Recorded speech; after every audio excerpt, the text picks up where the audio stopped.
आज चिसो पनि यति धेरै चिसो छ कि कुरै नगरौँ। यहाँ चाहिँ डाइङ र एक्सपेङको गाडी छ जस्तो लाग्यो। I think एक्सपेङ तिमी पनि बवाल देख्ने तर होइन डाइङको त साँच्चै यहाँ उता चाहिँ एक्सपेङको रहेछ। तिमी पनि बवाल चाहिँ बवालै गाडी हो। सो कम्पेरिजनमा चाहिँ तर अलिकति पछाडि फ्युचरमा गएर चाहिँ हाम्रो यो ग्यासवाला गाडीहरू चाहिँ रेस्पोन्स गरेला भन्ने कुराले चाहिँ अलिकति गाह्रै छ। अदरवाइज इभी चलाउनु इज नट गुड पनि भन्दैन, नट ब्याड पनि भन्दैन। सो आफ्नै चोइस अनुसारले हुन्छ। त्यही हो, हामीलाई अहिलेको लागि ठिक गर्ने ठिक छ। So let's go. लगभग कम्प्लिट भइसकेको छ गाडी। सो हल्का पानीमा भिजा जस्तै भयो। सो आज चेन्ज हुने कुरा चाहिँ हामी लगभग चेन्ज गर्छौँ। सो आज यहाँ E200 पनि आएको छ मर्सिडिजको। सो विच मिन्स ड्रोप ठिकै छ। यो चाहिँ लास्ट टाइम हामीले देखाएको गल्फ। मैले सरलाई चाहिँ देखिनँ यहाँ। अब एकछिन कुरा गरेर चाहिँ we will start our work for today.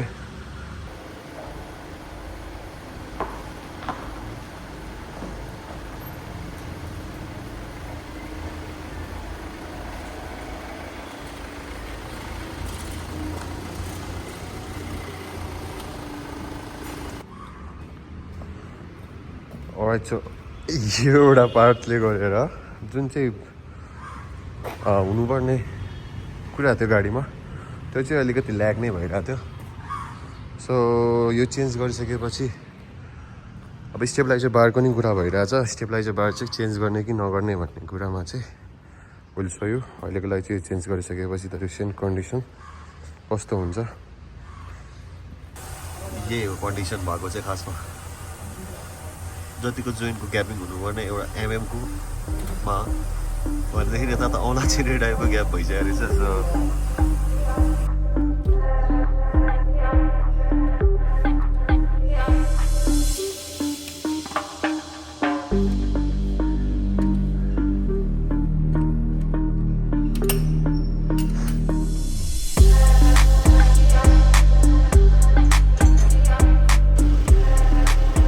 ल अब हाम्रो चाहिँ माउन्ट चेन्ज भइसकेको छ।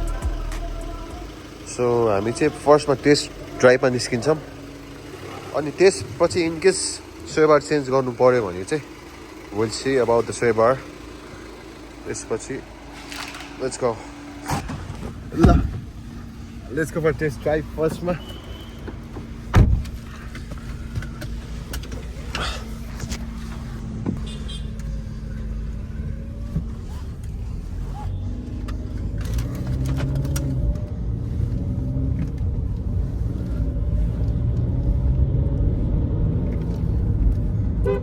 फिल भएन रहेछ नि त अब। एउटा हाम्रो जुन चाहिँ इनिसियल पिकअपमा चाहिँ साउन्ड थियो नि त्यो चाहिँ मेरो हिसाबमा किनभने माउन्टले धेरै डाउन गराएको छ। अलिकति त्यो डुप्लिकेट भएर पनि त्यो बार उठेको देखिरहेछ कि त्यो मात्र पनि भएन सर। त्यो हाम्रो यो जुन चाहिँ माउन्ट थियो नि त्यो एकदम वर्स्ट कन्डिसनमै गइसकेको रहेछ अघि हेर्दाखेरि चाहिँ। अस्ति खोलेर पनि हामीले फेरि राख्यौँ नि त, त्यो भएर फेरि अलिकति ढसिसकेको जस्तो पनि भएको रहेछ पहिलाको कन्डिसनमा हेरिकन चाहिँ। सो ठिक छ, यो एउटा प्रब्लम चाहिँ सल्भ भयो। अब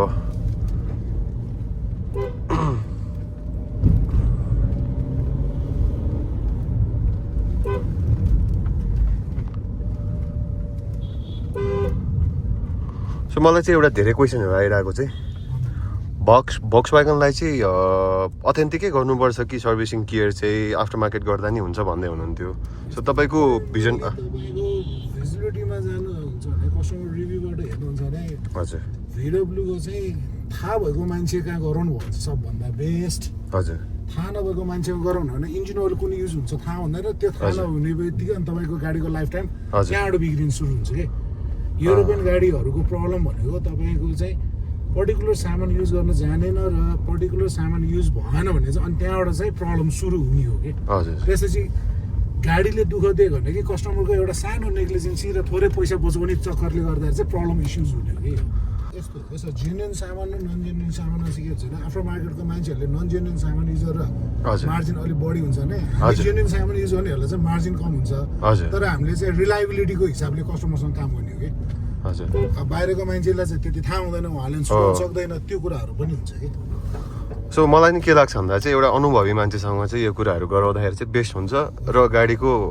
लाइफ चाहिँ अलिकति एक्सपान्ड हुन्छ भन्ने चाहिँ हजुरको सोच भयो तपाईँले राम्रो ठाउँमा राम्रो जो चाहिँ जुन विज्ञ छ जुन आफ्नो सेक्टरमा हजुर हजुर त्यो ठाउँमा बनाउनु भयो भने चाहिँ आफ्नो गाडीको लाइफ चाहिँ तपाईँले बढाउने हो क्या सर हजुर सो यही ठाउँमा इनिसियल पिकअप चाहिँ एकदमै टच भइरहेको थियो जुन चाहिँ अहिले चाहिँ एकदम बबा रेस्पोन्स आएको छ सो 110 पुग्यो सर 110 सो ठिकै छ मलाई चाहिँ एकदम बबालाई अहिलेको अब मलाई लागेसम्म स्टेबलाइजर बार पनि अहिले चेन्ज गरिहाल्नु पर्ने चाहिँ अहिलेको कन्डिसनै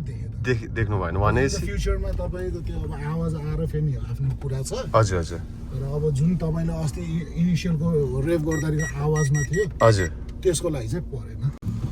सो त्यही हो ल अब हामीले चाहिँ अहिलेको लागि चाहिँ त्यही गियरबक्स माउन्टले जे होस् धेरै चेन्जेसहरू ल्यायो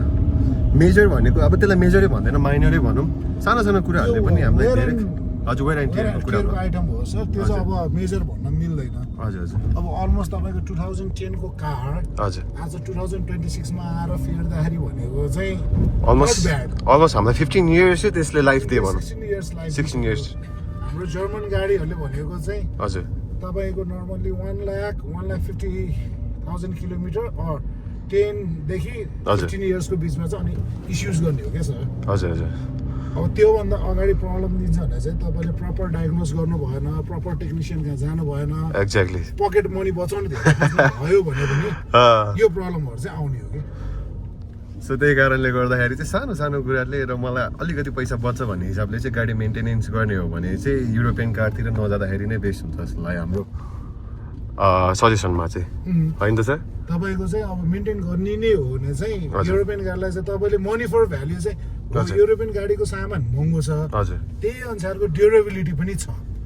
तर तपाईँले चाहिँ जेन्युन राख्न सक्नु पर्यो है अब कपी फेरि युरोपियन राखेर त काम छैन छैन जेन्युन राख्न सक्नु भयो भने चाहिँ हजुर तपाईँलाई त्यो प्रब्लम चाहिँ होइन युरोपियन गाडी मान्छेले महँगो छ हुन्छ मलाई पनि हो होइन म भन्दिनँ हजुर तर युरोपियन गाडी महँगो अनुसार सामान तपाईँले वान टाइम युज गरिसकेपछि त्यसको लाइफ त्यही अनुसारको हुन्छ जुन कुरा तपाईँले अरू गाडीसँग भ्यालिड गरेर हेर्ने हो भने चाहिँ यो गाडीहरूको चाहिँ बजेट फ्रेन्डली हुन्छ कम्पेरिजनमा टाइम वाइज हेर्ने हो भने त अब त्यो 3 चोटि चेन्ज गरेको 1 चोटि चेन्ज गरेको लगभग उस्ता उस्तै पर्न त्यही त अब हाम्रो नेपालमा के छ भन्दाखेरि तपाईँले अब एकमुष्ट खर्च गर्यो यो महँगो देख्ने रहेछ जुन कुचुर खर्च गर्नुहुन्छ त्यो चाहिँ सस्तो देख्ने रहेछ कि